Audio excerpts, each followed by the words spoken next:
창세기 1장부터 11장까지는 하나님께서 만든 인간이 하나님의 권위의 상징인 선악과를 먹으면 반드시 죽는다는 하나님의 말씀에 불순종하고 그 대신 사탄 또는 마귀의 말에 속아 선악과를 먹으면 하나님과 같이 되어 마음대로 살 수 있다는 말에 미혹되어 선악과를 먹었으므로 인간들은 에덴 동산에서 쫓겨나고 정처 없이 살다가 결국에는 영원한 지옥으로 갈 수밖에 없는 불행한 존재로 살아가는 모습을 소개하고 있습니다. 그러나 창세기 12장 1절부터 3절을 보면 하나님께서 인간들을 죄에서 구원하려는 뜻을 이루시려고 여인의 후손 예수 그리스도가 이 땅에 오실 수 있도록 갈대아 우르에 사는 아브람 후에 아브라함을 선택하시고 믿음의 조상으로 부르시며 말씀하시되 너는 너의 고향과 친척과 아버지의 집을 떠나 내가 내게 보여줄 땅으로 가라. 내가 너로 큰 민족을 이루고 내게 복을 주어 내 이름을 창대하게 하리니 너는 복이 될지라. 땅의 모든 족속이 너로 말미암아 복을 얻을 것이라. 고 약속하셨습니다. 하나님이 아브라함에게 가라고 지시한 약속의 땅은 가나안 땅이며 팔레스타인 땅, 즉 지금의 이스라엘을 하나님께서 아브라함의 후손에게 주겠다고 약속하신 것입니다. 하나님께서는 아브라함에게 자손들로 번성케 하여 큰 민족을 이루고 아브라함의 씨를 통하여 예수 그리스도가 오셔서 만백성이 받을 복의 근원이 되게 하시겠다고 언약하셨습니다. 아브라함의 아들 이삭은 하나님의 언약을 계승받은 아들이었지만 20년이 지나도록 자식이 없어서 기도했더니 드디어 이삭의 아내 리브가가 쌍둥이를 임신하였습니다. 그 쌍둥이는 어머니의 뱃속에서부터 서로 싸웠기 때문에 이삭은 걱정이 되어 하나님께 물었더니 하나님께서 두 나라 국민이 뱃속에 있구나. 두 민족이 뱃속에서부터 나누이고 큰 자가 작은 자를 섬기리라.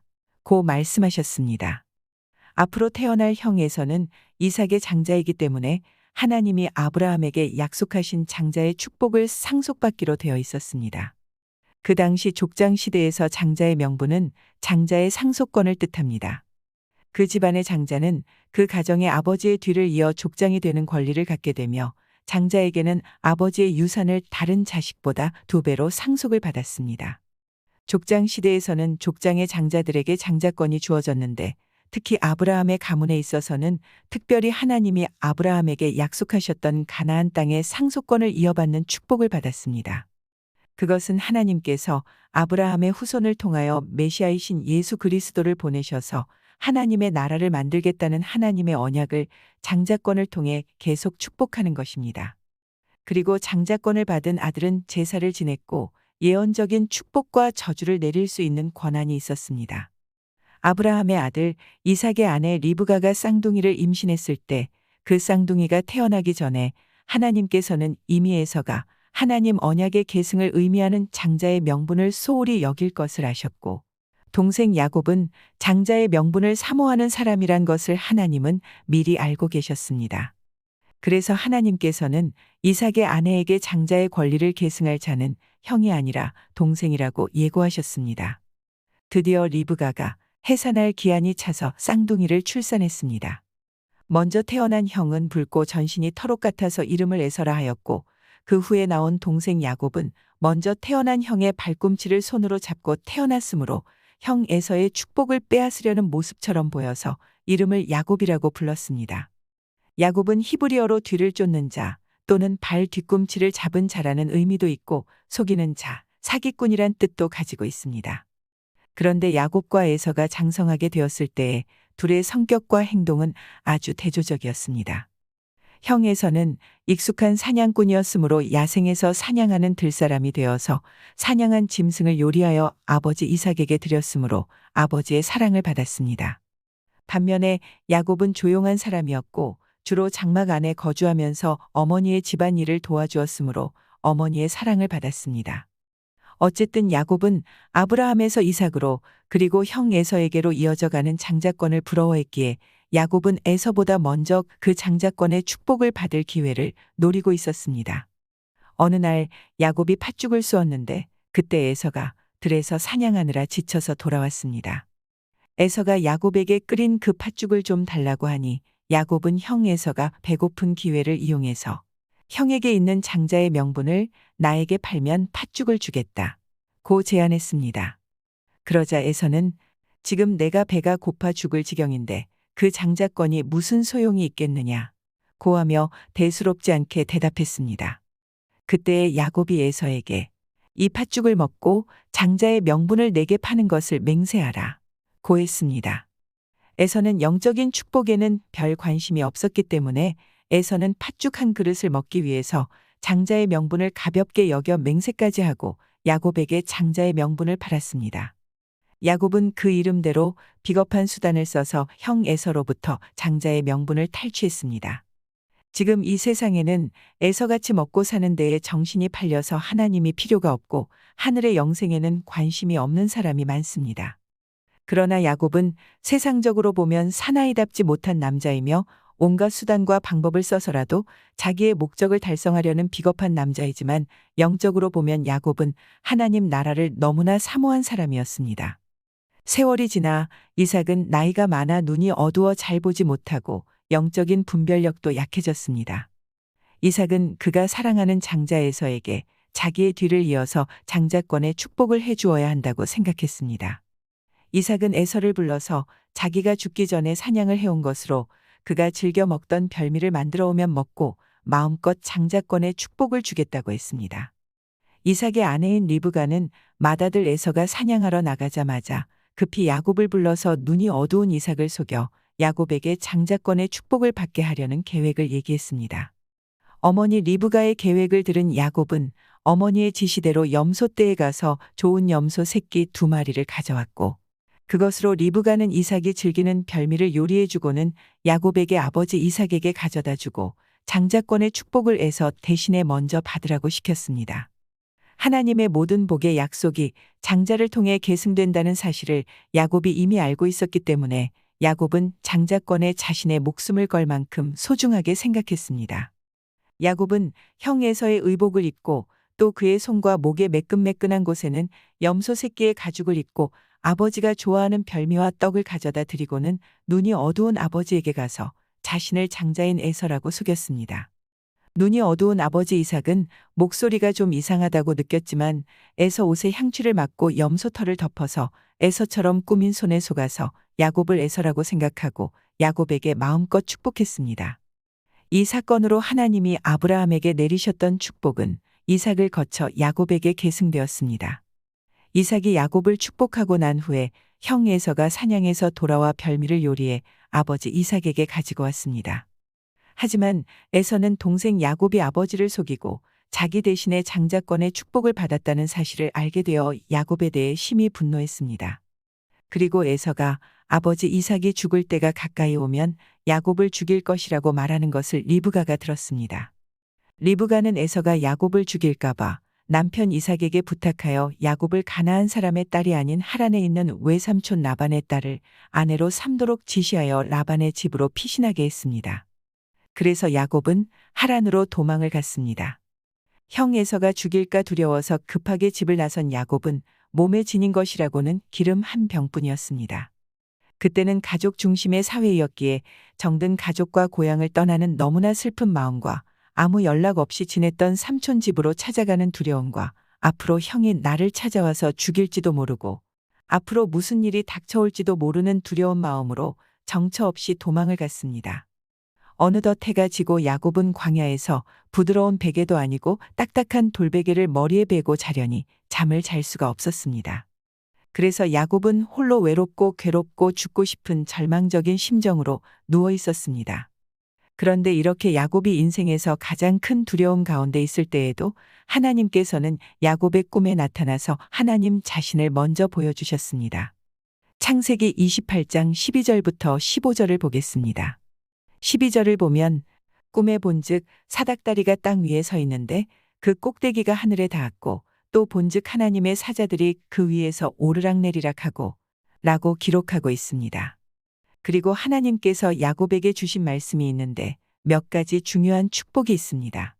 13절을 보면 내가 누워있는 땅을 내가 너와 내 자손에게 주리니 라며 땅에 축복을 주셨는데 그것은 하나님은 야곱이 에서에게 죽임을 당할지도 모르는 두려움 속에 있던 것을 아시고 하나님께서 죽지 아니하리라는 약속을 해주신 것입니다.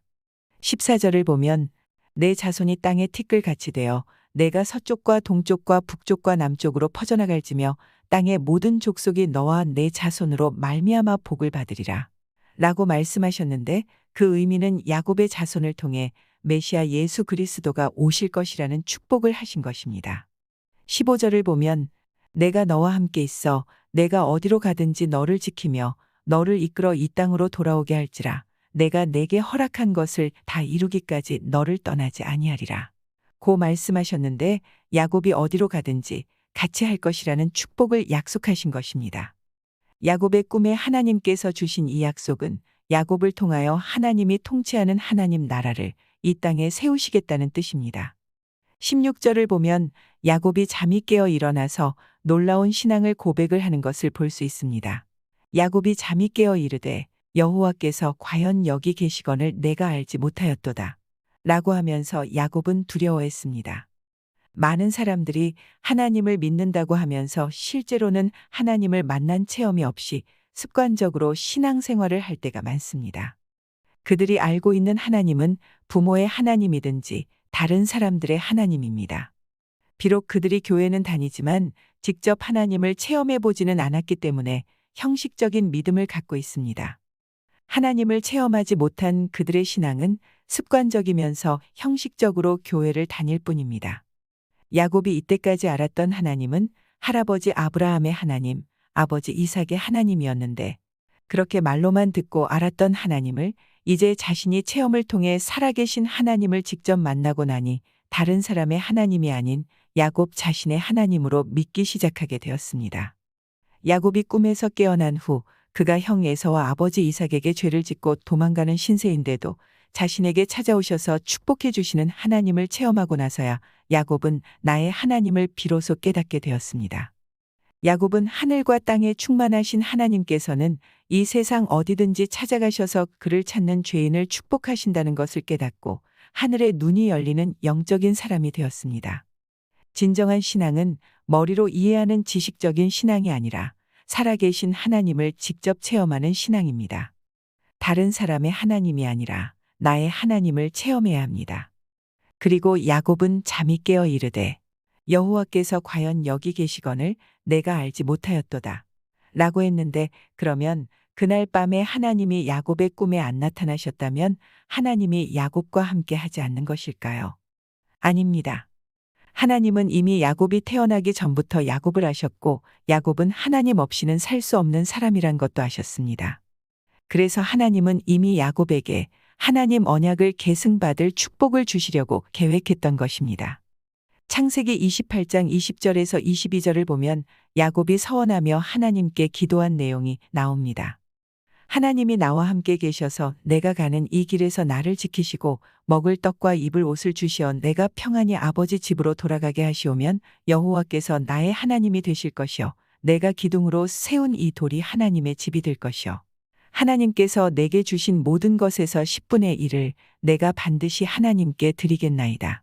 사실 야곱은 그 후 삼촌 라반의 집으로 들어가 20년 동안 삼촌 라반을 속이고 속임을 당하는 인생을 겪었지만 라반의 2딸과 2 여종을 통하여 12아들과 1명의 딸을 낳았습니다.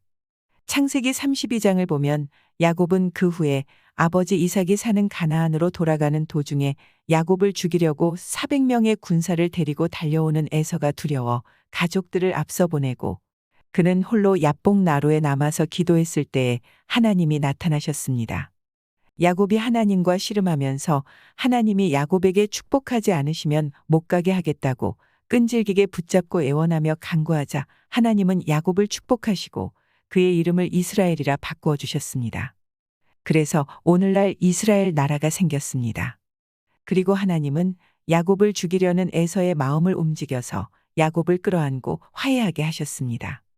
하나님은 야곱이 베델에서 기도한 대로 응답하시고 험난한 여정 속에서도 야곱을 보호하셨을 뿐만 아니라 야곱을 평안히 아버지 이삭의 집으로 인도하시고 야곱의 하나님이 되어주셨습니다.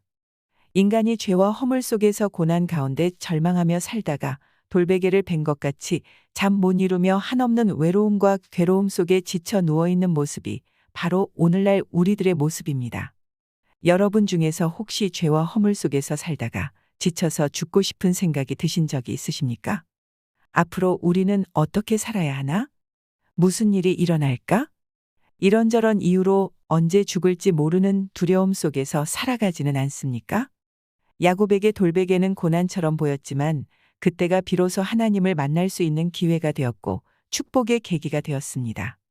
야곱은 홀로 버려진 것처럼 보였으나 하나님은 야곱의 기도를 들으시고 응답하시고 위로를 주시고 놀라운 축복의 약속까지 주셨습니다. 야곱이 꿈의 사닥다리에서 보았던 하나님은 인간의 죄로 말미암아 죽을 수밖에 없는 우리의 죄를 담당하시기 위해 하늘 영광의 보좌를 버리시고 이스라엘 백성을 통로로 삼으시고 이 세상에 오셔서 하늘과 땅에 매달려 십자가 위에서 죽으셨지만 사망 권세를 깨뜨리고 부활하셔서 영광의 몸으로 하늘에 오르셔서 보좌 우편에서 우리를 위하여 기도하십니다.